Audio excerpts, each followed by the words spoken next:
Estamos de volta com o Religare, Conhecimento e Religião. Nós estamos conversando sobre estados não ordinários de consciência. E a nossa convidada é Ana Carolina Kerr, mestra em Ciências da Religião pela PUC Minas. Acho que chegou a hora de você falar um pouco para nós sobre a sua pesquisa, né? Você fez um estudo comparado entre duas tradições, né? Isso é muito interessante dizer para o telespectador, porque é uma característica, né, da nossa área, da nossa disciplina, Ciência da Religião, fazer estudo comparado entre duas tradições, né? E o seu orientador vem, né, dessa experiência dos estudos comparados. Como é que foi, né, fazer essa comparação entre religiões da Índia, entre o hinduísmo e uma experiência como o sufismo, né, no Islã? Nossa, foi muito enriquecedor, assim. O estudo comparado, e mais especificamente na minha área, a mística comparada, ela traz muitos enriquecimentos, na minha opinião.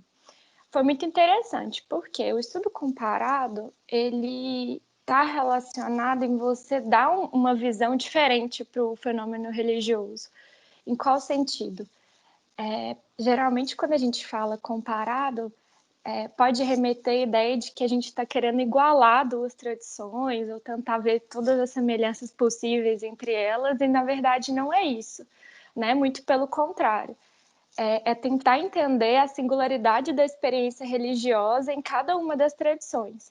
E isso é muito interessante de ser feito, né, pessoalmente falando. Então, é tentar justamente entender quais são as diferenças e as semelhanças.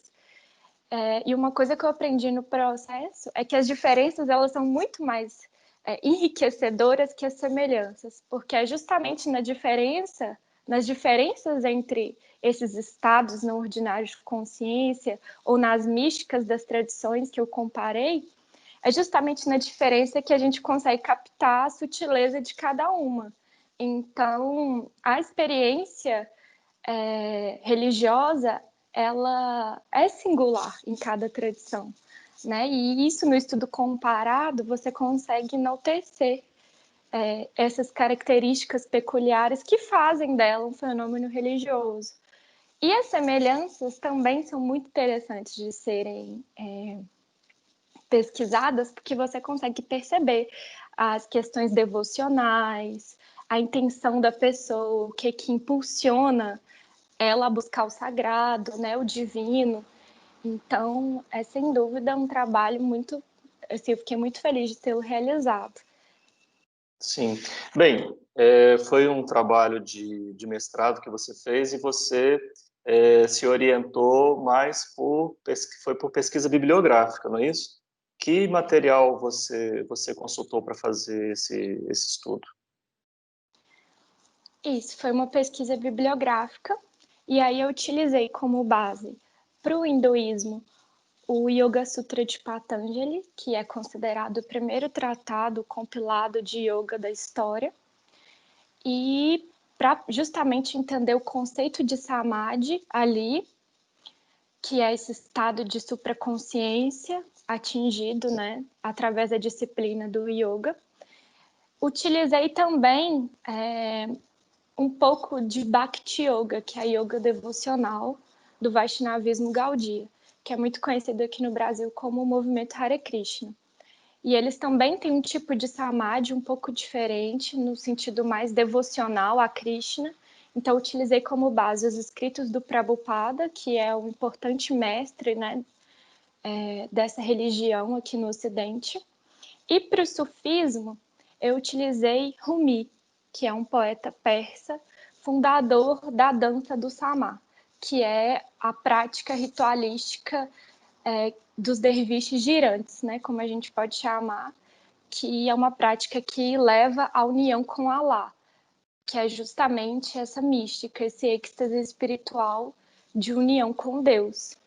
Então, eu utilizei basicamente esses três referenciais, de Patanjali, para entender o Yoga Sutra no Samadhi hindu, o Bhakti Yoga Prabhupada e os escritos de Rumi, as poesias de Rumi, basicamente.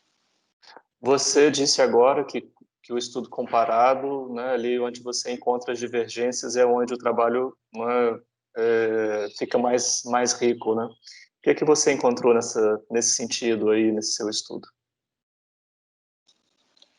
Então, muitas coisas, mas resumidamente, as principais diferenças são que o samadhi ele é um estado em que o sujeito ele atinge após uma longa trajetória de disciplina e esforço através da yoga, da prática da yoga.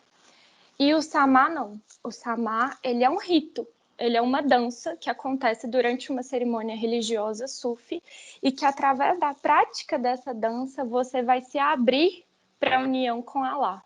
Então, não é a mesma coisa nesse sentido. Então, o samadhi ele é um estado não ordinário de consciência, propriamente dito, na yoga.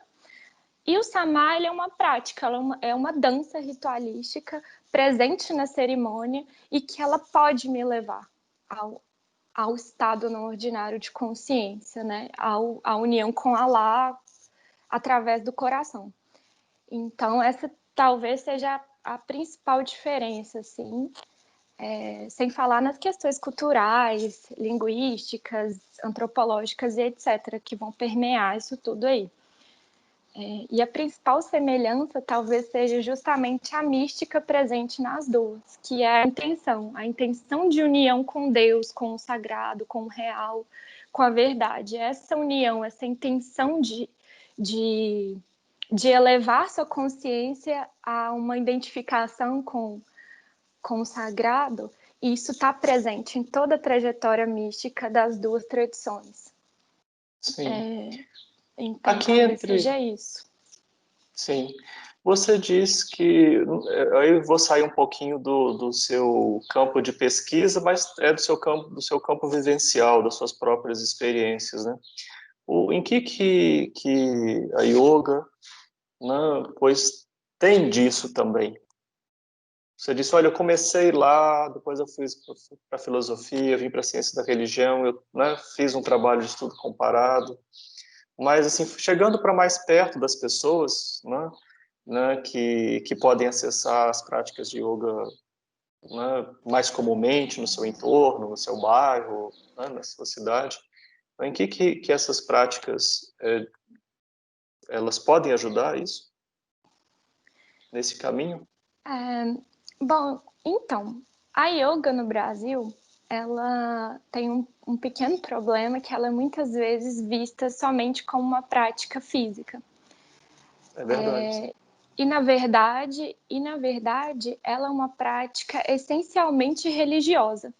Claro que ela tem benefícios, como podemos dizer, seculares, mas ela é essencialmente religiosa. Yoga significa união entre corpo, mente e espírito. Ou seja, não é só o corpo. São três coisas que têm que estar alinhadas juntas.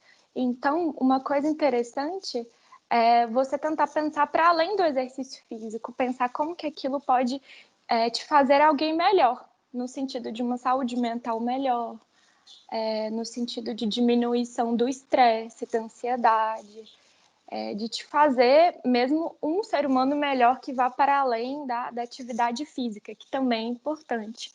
Mas muitas vezes no Brasil a gente reduz ela a somente isso. Então eu vejo muito dessa forma. A yoga ela é uma prática enriquecedora em vários níveis. É no nível corporal, mas também pode ser no nível espiritual e no nível mental.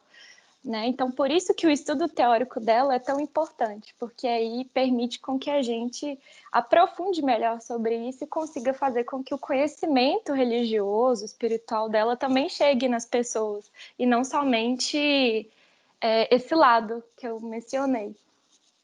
Sim. Na Europa, no final do século XIX, houve um grande movimento, né, de interesse, né, nos estudos sobre as tradições do Oriente. Você acha que nós aqui no Brasil estamos vivendo algo parecido no momento atual, com algum despertar, algum maior despertar para essas tradições místicas do Oriente? Bom, Flávio, Acho que tem, sim, aparecido muitos estudos recentemente, tem cada vez aumentado mais os estudos de religiões orientais, mas eu vejo que ainda é muito escasso. Inclusive, foi uma das minhas maiores dificuldades na pesquisa, foi a escassez de material desses assuntos. E principalmente do Islã, talvez, que ainda é muito marginalizado na sociedade, né, que a gente vive. Então, eu vejo que ainda tem um longo caminho aí para a gente conseguir, de fato, ter o peso de estudo das religiões orientais aqui no Brasil. Mas está melhorando, tem aparecido muitas coisas interessantes a cada ano, e eu estou confiante de que daqui a uns anos vai estar melhor ainda. Na nossa área em particular, eu tenho observado, né, por exemplo, na própria PUC Minas, né, no seu grupo de pesquisa, no REPLUD, um interesse, né, várias pessoas interessadas no estudo desse tema. Parece que na Universidade Federal de Juiz de Fora e na Paraíba, né, acho que dos programas de ciência da religião no Brasil, eu identifico esses 3 centros, talvez em outros, mas agora não me ocorre. É mais ou menos isso mesmo? Está acontecendo? É basicamente isso. E às vezes alguns artigos, algumas teses espalhadas assim, mas Sim, ainda muito pouco, sim. em Tem um relação a desafio, outros estudos, né? sim, em relação também ao desafio linguístico, né? Também, né, acessar uma língua pouco conhecida aqui também entre nós e tal. Pô, Ana, muito obrigado você ter participado aqui do Religar com a gente, ter nos ajudado a entender o que são os estados, né, não ordinários de consciência e contar sobre a sua pesquisa, como é que isso se dá em 2 tradições que você estudou. Parabéns Eu e que sucesso na agradeço. continuidade. Muito obrigada.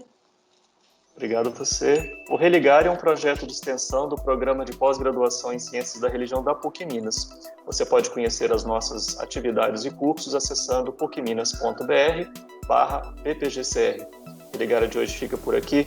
Um abraço muito cordial e até a próxima semana com o novo Religar, Conhecimento e Religião.